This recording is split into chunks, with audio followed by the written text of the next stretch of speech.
ಮೊದಲನೇ ನಿರ್ಣಯ ಯೋಚನೆ ಮಾಡಿರೋದು ದೇವಸ್ಥಾನ ಹಿಂದೂಗಳಿಗೆ ಬಿಟ್ಟುಕೊಡಬೇಕು. ಸಾವಿರಾರು ವರ್ಷಗಳಿಂದ ನಮ್ಮ ದೇವಸ್ಥಾನಗಳು ಹಿಂದೂಗಳೇ ನಡೆಸ್ತಾ ಇತ್ತು. ಬ್ರಿಟಿಷ್ ಸರ್ಕಾರ ಅದನ್ನು ತನ್ನ ಅನುಕೂಲಕ್ಕೋಸ್ಕರ ಅಲ್ಲಿದ್ದಂಥ ಸಂಪತ್ತನ್ನು ಲೂಟಿ ಮಾಡಲಿಕ್ಕೋಸ್ಕರ ಕಾನೂನು ತಂದು ಸರ್ಕಾರ ಅಂತ ಯೋಚನೆ ಮಾಡಿತು. ಈಗ ಈ ದೇವಸ್ಥಾನ ತಗೊಂಡ್ರೆ ಇದು ನೂರಾರು ವರ್ಷಗಳ ಹಿಂದೆ ಇದ್ದಂಥದ್ದು ನಾವು ನಡೆಸ್ತಾ ಇದ್ದೀವಲ್ಲ, ಅದಕ್ಕೋಸ್ಕರ ನಾವು ಈಗಲೂ ನಡೆಸುವುದು. ಅದಕ್ಕೆ ಮುಸಲ್ಮಾನರಿಗೆ ನಡೆಸಲಿಕ್ಕೆ, ಅವರ ಮಸೀದನ್ನು ನಡೆಸಲಿಕ್ಕೆ, ಕ್ರಿಶ್ಚಿಯನ್ರಿಗೆ ಚರ್ಚನ್ನು ನಡೆಸಲಿಕ್ಕೆ ಅವರಿಗೆ ಅವಕಾಶ ಮಾಡಿಕೊಟ್ಟಿದ್ದಾರೆ. ಒಳ್ಳೆಯದು, ನಮ್ಮದೇನಾದರೂ ವಿರೋಧ ಇಲ್ಲ.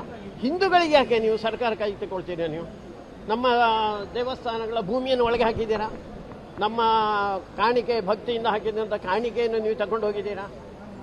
ಈಗ ನಮ್ಮ ಪ್ರಸಾದಕ್ಕೂ ನೀವು ಕೈ ಹಾಕ್ತೀರಾ. ಇದಕ್ಕಿಂತ ದೊಡ್ಡ ಅನ್ಯಾಯ, ಅಪಮಾನ ಇನ್ನೇನಿದೆ? ಅದಕ್ಕೋಸ್ಕರ ದೇವಸ್ಥಾನ ನಮಗೆ ಬಿಟ್ಟುಕೊಡಿ. ಎರಡನೇದಕ್ಕೆ ರಾಜ್ಯ ಸರ್ಕಾರ ಯೋಚನೆ ಮಾಡ್ತಾ ಇದೆ, ನಮ್ಮ ಈಗದ ದೇವಸ್ಥಾನಗಳ ಆಡಳಿತ ಮಂಡಳಿಯಲ್ಲಿ ಮುಸಲ್ಮಾನರನ್ನು ಹಾಕ್ತಾರೆ.